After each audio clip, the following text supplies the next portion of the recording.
नाम जाप का क्या लाभ है, इसके उपाय में श्री सुखदेव जी अजामिल की कथा सुना रहे। अजामिल कान्य कुब्जे ध्वज कश्चित दासी पतिर अजामिल। एक ऐसा ब्राह्मण जो पहले तो खूब सदाचारी था, उसके जीवन में खूब सदाचार था, विद्वान भी था, किंतु एक दासी के संग में ऐसा आया कि उसका पूरा जीवन ही दूषित हो गया। एक दिन पहले भी चर्चा की थी, भूमि दोष, अन्न दोष और संग दोष। संग गलत मिल जाए तो अच्छे अच्छों की मति बिगाड़ देता है, अच्छों की बुद्धि बिगाड़ देता है। खूब विद्वान थे, किंतु उस दासी के साथ ऐसे संलग्न हो गए कि अब तो झूठ बोलने में डर नहीं लगता, चोरी करने में डर नहीं लगता, लोगों को लूटने में डर नहीं लगता, पशुओं को मारने लगे, हत्या करने लगे, सारे बुरे कर्म अजामिल करने लगा। किंतु तभी गांव में कुछ संत पधारे। अब संत आए तो चौराहे पर कुछ लोग बैठे थे, उन सबसे पूछा कि भैया इस गांव में सबसे बड़ा धर्मात्मा भगत जी कौन है, क्योंकि हम भक्तों के घर ही भोजन करते हैं और कहीं नहीं जाते। अब कुछ लोग होते हैं ना गांव में, वो काम धंधा कुछ नहीं करते, वो चाय के नुक्कड़ों पे बैठ के बस पंचायती करते हैं। उनका काम ही ये होता है यहाँ की वहाँ करना है। बोले हाँ जी हाँ बिल्कुल, हमारे गांव में एक परम भक्त रहता है, भगत जी रहता है, अजामिल भगत जी, खूब बड़ा भगत है, आप जाओ देखो, खूब खातिरदारी करेगा आपकी। अब इनको पता था अजामिल संत के नाम से ही चिढ़ता है, और अगर इसके घर पहुंच गए तो फिर पता नहीं क्या ही कर दे इनके साथ। जो इनका सामान है लोटा सोटा ये और लूट लेगा इनसे। और यही चाहते थे कि संत क्रोध में आके श्राप दे दे। अब संत तो संत होते हैं, एकदम कोमल हृदय संत पहुंच गए अजामिल के घर। लगा कोई भगत का घर है, भीतर घुसे। अजामिल नहीं था, शिकार के लिए गया था। पीछे से अजामिल की पत्नी, पता नहीं आज कहाँ से प्रभु ने उसकी मति में थोड़ा परिवर्तन ला दिया कि आज उसने संतों का स्वागत किया। तो संत बैठे, भोजन इत्यादि पाया। संतों ने पूछा पत्नी को कि यही अजामिल भगत जी का घर है? अब पत्नी देखे ऊपर से नीचे, बोले हाँ अजामिल का घर तो है, पर वो भगत जी कब से हो गई ये हमें नहीं पता। पर महाराज जब आप आ ही गए हो तो थोड़ा प्रसाद लेकर के जाओ। प्रसाद पा लिया। इतने में ही एंट्री हुई अजामिल की। अजामिल जी पधारे और जैसे संतों को देखा तो एकदम क्रोध में, कौन लाया है इनको, क्यों आए हैं ये अंदर? तो पत्नी कोने में लेके गई। अजी हम हाथ जोड़ते, आज आप बस कुछ मत कहो संतों से, ठीक है आगे से कोई नहीं आएगा, नहीं बुलाऊंगी, पर अब बस आप ज्यादा कुछ मत बोलना, बस एक बार प्रणाम कर लो। प्रणाम? इनको प्रणाम करूं? ना ना ना। अच्छा ठीक है प्रणाम मत करो, इतना बस हाथ जोड़ के कह देना कि आप सबके चरणों में मेरा प्रणाम, झुकना मत। अब आ गया संतों के सामने, मूर्ख तो मूर्ख होता है। अब वो प्रणाम करे ऐसा तो बड़ा कठिन कार्य है, उल्टा कह रहा है साधुओं से कि तुम हमको प्रणाम करो। अरे भाई तुमने ऐसा कौन सा काम किया कि प्रणाम करें, पर अज्ञान है, क्या कहें। संत ने कहा भैया हमने तेरे घर का भोजन पाया है, और कहते हैं कि संत को भोजन के बाद कुछ दक्षिणा देनी चाहिए, तो क्या दक्षिणा देगा हमें? अजामिल हंसने लगा, दक्षिणा तुमको? अरे महाराज तुम्हारा अब तक शरीर सुरक्षित है, सामान सुरक्षित है, समझ लो यही दक्षिणा है आपकी, इससे ज्यादा क्या दक्षिणा दूं आपको?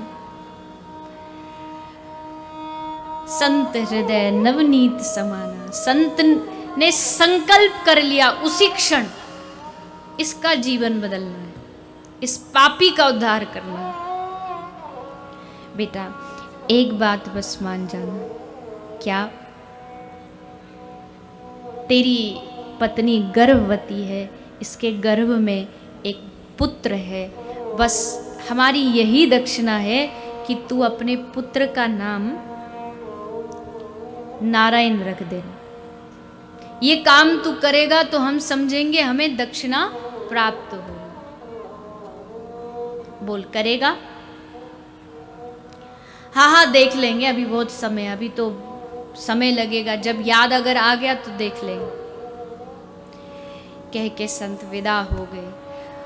किसी ने सच कहा है कि एक क्षण का संत का संग जीवन बदल देता है, ऐसा रंग लगा देता है। और वही अजामिल के साथ हुआ। जब पुत्र हुआ तो संत की बात याद आ गई और बेटे का नाम रख दिया नारायण। धीरे धीरे धीरे अब तो उसकी जिह्वा पर नारायण शब्द बैठ गया। भले पुत्र के लिए बैठा, पर प्रभु क्या कह रहे हैं, भगवान कह रहे हैं मुझे कोई फर्क नहीं पड़ता कि तुम किसको पुकार रहे हो, बस तुम मेरा नाम जिस भी रूप में लेते हो। अरे संसार में भी तो यही होता है, संसार में कुछ अलग थोड़ी होता है। यहाँ पर एक हमारे भैया बैठे राजेंद्र, एक और कोई इसमें बैठा हो राजेंद्र, और अगर मैं उस नाम का उच्चारण करूं तो दोनों मुड़ के पीछे देखेंगे कि एक देखेगा? दोनों देखेंगे, दोनों ही देखेंगे कि पता नहीं हमें पुकारा, हमारा नाम लिया है। अब उसमें ये टैग नहीं होता कि कौन से वाले को, बस नाम लिया तो पीछे मुड़ेगा ही मुड़ेगा, देखेगा ही देखेगा। वैसे आप कृष्ण कहो, आप गोविंद कहो, भले अपने बेटा को पुकारो, पर एक बार ठाकुर जी जरूर पीछे मुड़ते कि देखो कौन है, क्यों बुला रहा है मुझे। इसलिए ये भी एक शिक्षा है। अपना बेटा बेटी कोई होता है, जन्म होता है, तो उनका ऐसा नाम रखो कि आप उनको भी पुकारें तो आप अनजाने में भी आपके मुख से ठाकुर जी का नाम निकले। ऐसा करना चाहिए, पर हम करते नहीं हैं। ये तो हमारे हाथ में, करना आसान है पर वो भी नहीं करते। ऐसे बेकार बेकार नाम रखते कि पूछो नहीं। चिंकी, पिंकी, मिंकी, कुछ भी मिल जाए सो ही धर दो, बस भगवान का नाम नहीं। ये तो ओल्ड फैशन हो गया अब तो।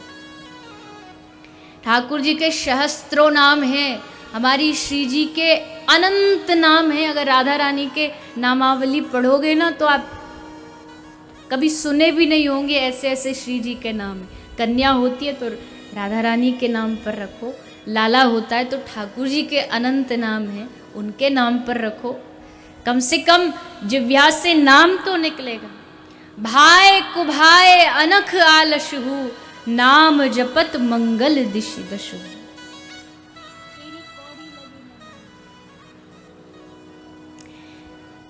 गोस्वामी तुलसीदास कहते हैं कि अरे तुम भाव आ रहा है तो भी नाम लो, नहीं भाव आ रहा तो भी नाम लो।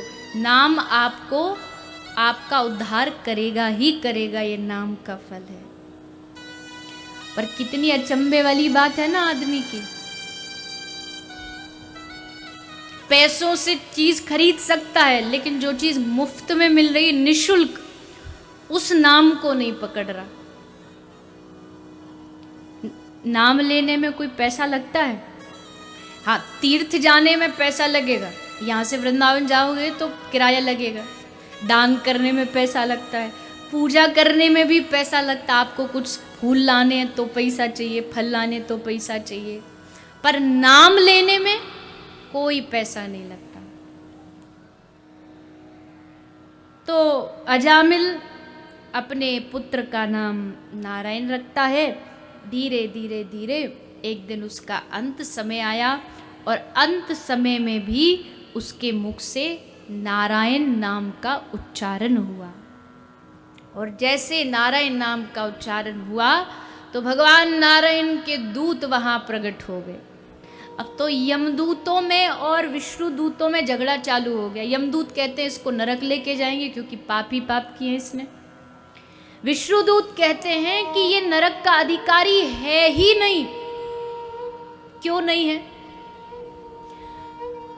बोले शास्त्र कह रहे हैं जिसने मरते समय एक बार जिह्वा से राम बोल दिया, कृष्ण बोल दिया, वो भगवत धाम जाने का अधिकारी होता है। मृत्यु के समय जिसके मुख से भगवान नाम निकल गया वो भगवत धाम जाने का अधिकारी है। आसान नहीं है मृत्यु के समय भगवान का नाम निकलना। आप सोचो कि जी जीवन में भजन करो मत करो, बस अंत समय जब आएगा तब एक बार राम कह देंगे काम पूरा। ऐसे थोड़ी राम नाम आ जाता है। जब प्राण खींचते हैं ना शरीर से, जब शरीर तपता है, प्राण संकट में आते हैं, तब पाप याद आते हैं अपने सारे। हमने क्या क्या गलत काम किए वो सारी वीडियो सामने चलती है। ऐसा भी किया, अरे हमने तो ये भी किया, अब हम कहाँ जाएंगे। अब जीवन में जो किया वही दिखेगा। अगर अच्छे काम किए होंगे तो सब अच्छा ही अच्छा दिखेगा, और अगर पाप कर्म किए होंगे तो अंत समय में भी वही नजर आएगा। इसलिए जिह्वा से मैं बार बार कहती हूँ, जिह्वा को आदत डालो राम राम कहने की, कृष्ण कृष्ण हरे कृष्ण कहने की, ताकि अंत में भी जिह्वा से निकले हरे कृष्ण कृष्ण कृष्ण हरे हरे, हरे राम राम राम हरे। तो दोनों में झगड़ा हुआ, दोनों ही छोड़ करके अजामिल को चले गए। अजामिल को अपनी भूल का अब पश्चाताप हुआ कि मैंने कितना बड़ा अपराध किया। ब्राह्मण योनि मिली, भगवान नाम मिला और मैंने इस जीवन को दूषित कर दिया। ना ना, अब नहीं, अब तो बस कुछ हो जाए, अब तो एकमात्र हरि की शरण। और फिर अजामिल ने भगवान नाम बड़े भाव से लिया और अंत में अजामिल को भगवत प्राप्ति हुई। तो ये है भगवान के नाम की महिमा जो श्रीमद् भागवत में शुकदेव जी ने गाई है। इसलिए नाम सब साधनों का मूल है, इसीलिए ये कथा श्रवण कराई गई है।